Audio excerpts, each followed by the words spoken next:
We nurture with care, developing the vision and determination. We shape the future of the nation. We are Great Men International School. बिजली की अंधाधुंध कटौती से शहरवासियों के अलावा ग्रामीण भी खासे परेशान हैं। पता नहीं कब बिजली गुल हो जाए। हम बात कर रहे हैं उमरिया जिले की, जहां इन दिनों पाली नगर में बेतहाशा बिजली कटौती की जा रही है। लोगों की माने तो बामुश्किल 8 से 10 घंटे ही बिजली रहती है, बाकी समय गुल रहती है। रात हो या दिन कभी भी बिजली गोल कर दी जाती है, जबकि गर्मी से लोगों के हाल पहले से ही बेहाल हैं। पाली फीडर से सप्लाई होने वाले सभी उपभोक्ता बिजली कटौती से परेशान हैं। इलेक्ट्रॉनिक की दुकान संचालन करने वाले व्यापारियों का कहना है कि अघोषित बिजली कटौती से व्यापार इस समय पूरी तरह से ठप हो चुका है।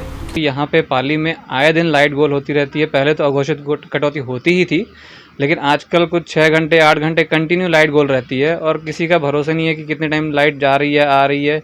और उसके अलावा गर्मी के सीज़न में वैसे ही ज़रूरत ज़्यादा रहती है लाइट की, लेकिन यहाँ पे लाइट आने का कोई चांस ही नहीं रहता है। यहाँ में दुकान में काफ़ी सारे ऐसी चीज़ें हैं, बिना लाइट के वो चीज़ें बिक नहीं पाती हैं। अभी गर्मी में हम लोग बैठते हैं, बिना पंखे के गर्मी में हालत ख़राब हो जाती है। उसके अलावा चश्मा बनाना होता है, कुछ भी करना होता है तो बिना लाइट के वो भी काम नहीं होते। आँख चेक करना है तो वो भी कुछ नहीं हो पाता है। काफ़ी सारी समस्याएं हैं। इसलिए मैं चाहता हूं कि जितने अधिकारीगण हैं उनके द्वारा कुछ आवश्यक कार्य किया जाए। उनको फ़ोन किया जाता है तो उनके द्वारा बोला बस जाता है कि काम जल्दी हो जाएगा, लेकिन कोई मतलब संतोषजनक कार्य नहीं हो पाता है। वहीं मेडिकल संचालक धीरेन्द्र शर्मा ने बताया कि फ्रिज में रखने वाली बहुत सी मेडिसिन खराब हो रही हैं और नुकसान उठाना पड़ रहा है। विद्युत कटौती अघोषित जो इस समय हो रही है, जनजीवन उससे काफ़ी अस्त व्यस्त है और काफ़ी समय के लिए होती है। अनिश्चित रहती है, कभी भी रात में कभी भी लाइटें चली आती हैं या दिन में चली आती हैं। कोई भी शेड्यूल्ड नहीं है टाइम का, मेंटेनेंस का इनका, कि कब होना चाहिए कब नहीं होना चाहिए। और लोग काफ़ी परेशान हैं इससे। लोग बोल नहीं पा रहे हैं कि वो किससे बोलें, क्या करें। शासन प्रशासन कोई भी ध्यान नहीं दे रहा है और काफ़ी दिक्कतें हैं। हमारे मेडिकल में भी कुछ ऐसी दवाइयाँ हैं, कुछ ऐसे उत्पाद हैं जो निश्चित उसको फ्रीज़र में रखना पड़ता है, उन वैक्सीनों को रखना पड़ता है। उससे भी काफ़ी नुकसान हो रहा है, क्योंकि हर समय तो हम जनरेटर का यूज़ नहीं कर सकते और उतना वो बैकअप नहीं दे पाएगा। और दिन रात की काफ़ी समस्याएं हैं। इस तरह की गर्मी में बच्चों के एग्ज़ाम के दौरान काफ़ी ये समस्या उत्पन्न हो रही है और उससे लोग भीषण इस गर्मी से परेशान हैं। नेताओं का क्या रुख है? अभी तो पूरा उदासीन रुख है। कोई भी अभी तक आगे नहीं आया, इस विषय में कोई बात भी नहीं कर रहा है और अभी तक उनके कोई भी रुझान नहीं है बिजली के प्रति।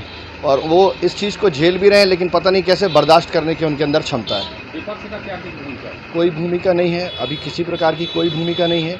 लोग केवल परेशान हो रहे हैं। विपक्ष भी उदासीन है, वो भी झेल रहा है, लेकिन ओवरऑल यही है कि लोग ही इसे झेल रहे हैं, जनता ही इसे झेल रही है, जो पक्ष और विपक्ष दोनों को बनाती है। तो अन्य दुकानदार और व्यापारियों ने बताया कि लाइट जाने से उन लोगों को काफी परेशानी उठानी पड़ रही है।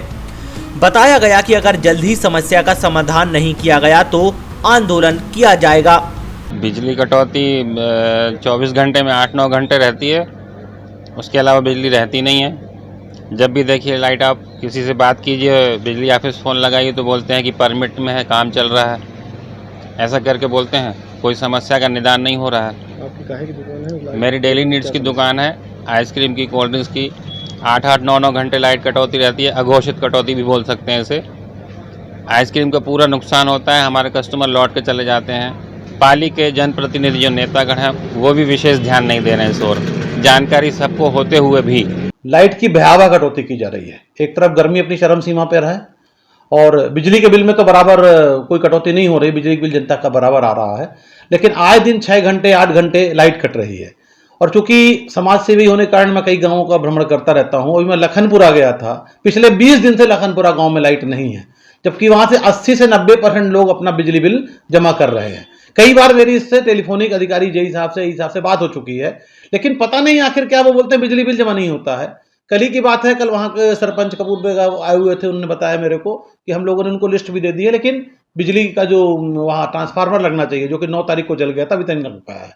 इस कटौती के कारण जो डेली के काम होते हैं, जैसे जो गाँव में खाद्यान्न बंटता है, जब लाइट ही नहीं रहेगी, मशीनें काम नहीं करेंगी, तो खाद्यान्न भी वहां पर नहीं बंट पा रहा है। मार्केट में लोगों को फोटो कॉपी कराना है, लोग तहसील आते हैं, थाना आते हैं, बच्चे अपने फोटो कॉपी कराने के काम के लिए आते हैं, वो भी नहीं पाता है। तो कहीं ना कहीं लाइट ना होने से, चाहे वो छोटा हो बड़ा हो, किसान हो मजदूर हो बड़ा हो, हर एक आदमी का जनजीवन प्रभावित हो रहा है। शासन एक तरफ तो लगातार बिजली के दर पे रोज जो है बढ़ोतरी करता जा रहा है, लेकिन बिजली की जो उपलब्धता होनी चाहिए, हमारे पूरे मध्य प्रदेश में पावर प्लांट पर्याप्त है, बिजली खरीदी भी जा रही है, कोयले कमी की बात हो रही है, करोड़ों रुपए के कोयले प्राइवेट कंपनियों से खरीदे जा रहे हैं, उसके बाद भी आए दिन लाइट की कटौती हो रही है, जो कि बहुत ही गलत है। मैं यहाँ के जो भी जनप्रतिनिधि हैं उनसे भी निवेदन करूंगा कि एक बार अधिकारियों को बैठाकर उनको समझ दें, सीख दें। जब इसको लेकर कनिष्ठ अभियंता संदीप सोनी से बात की गई तो उन्होंने आंधी तूफान की वजह से फॉल्ट होना बताया और ये माना ही नहीं कि कटौती हो रही है। कटौती नहीं की जा रही। एक्चुअल में क्या है, जैसे आंधी तूफान चला है तो उसमें ब्रेक डाउन्स आ रहे हैं। पोल अभी पाली टाउन में 11 kV का पोल भी टूटा था, तो और कुछ जगह तारें भी टूटी थी, कुछ जगह तार ही चिपक गई थी 11 kV की, तो उसको अपन अटेंड कराए थे टाइम से ही, लेकिन अब कम स्टाफ का अभाव के कारण समय तो लगा है, उसको हम बिल्कुल स्वीकारेंगे। और इससे कुछ संसाधन की भी कमी हो जाती है, वो भी है नहीं, तो जितना हो पाया उतना टाइम से हमने किया है करेक्शन। हाँ बिल्कुल, इसमें 2-3 बार उच्च अधिकारी को ले किया गया है कि नियमानुसार अपना हमें कर्मचारी उपलब्ध कराएं। अभी तक उनके तरफ से क्या आता था? उनकी तरफ से वही आउटसोर्स एजेंसी के थ्रू जो लड़के दिलवाए गए हैं उन्हीं के वही दिलवाए गए हैं, इसके अलावा कुछ रेगुलर एम्प्लॉइज़ तो नहीं अभी दिलवाया गया। हाँ बिल्कुल स्वीकारेंगे इस बात को, हो जाता है क्योंकि स्टाफ का अभाव है, लंबी लाइनें हैं, ब्रेक डाउन आता है। पहले हम पास में ही करेक्शन कर पाते हैं, फॉल्ट दूर कर पाते हैं, फिर इसके बाद आगे बढ़ते हैं, उसी में समय लग जाता है। 20 दिन से लाइट वो है, 20 दिन से। क्योंकि वहाँ के सरपंच ने आपके यहाँ शिकायत भी लिखित दी हुई है। कहाँ की? ददरा की। उसके सरपंच ने आपको लिखित शिकायत दी है। सुंदर दादर में हाँ, एक ट्रांसफार्मर खराब है, उसके लिए यही आपको बताया हूँ मैं। जैसे ही ट्रांसफार्मर अवेलेबल कराएंगे तो बदल दिया जाएगा। 20 दिन काफी समय होता है, इस गर्मी चरम सीमा पर है, फिर भी वहाँ 20 दिन हो चुके, अभी तक नहीं सुधार होता है। ट्रांसफार्मर बदलने में हमको ना, इसमें भी कुछ ऐप के थ्रू आईडी जनरेट करनी पड़ती है, तो उसमें भी दिक्कतें आती है, वो एक इशू भी है। फिर भी आपके माध्यम से अगर जानकारी और भी लग रही है हमको, तो उसको प्राथमिकता से बदला जाएगा।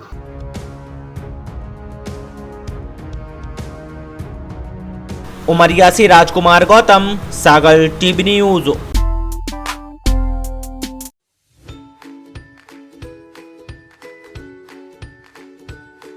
Greatman International School always thinks different and strives to bring more innovation in the pedagogy and grooms the children to face the challenges of the world. We do believe that education is a unique blend of classrooms and playgrounds, of listening and talking, of academic and co-curricular activities, Indian methodology and Western methods, and of course, fun as well as discipline. GIS is celebration of knowledge, eco-friendly, interactive, technology-friendly, vision-oriented, motivating, a very live and organic place.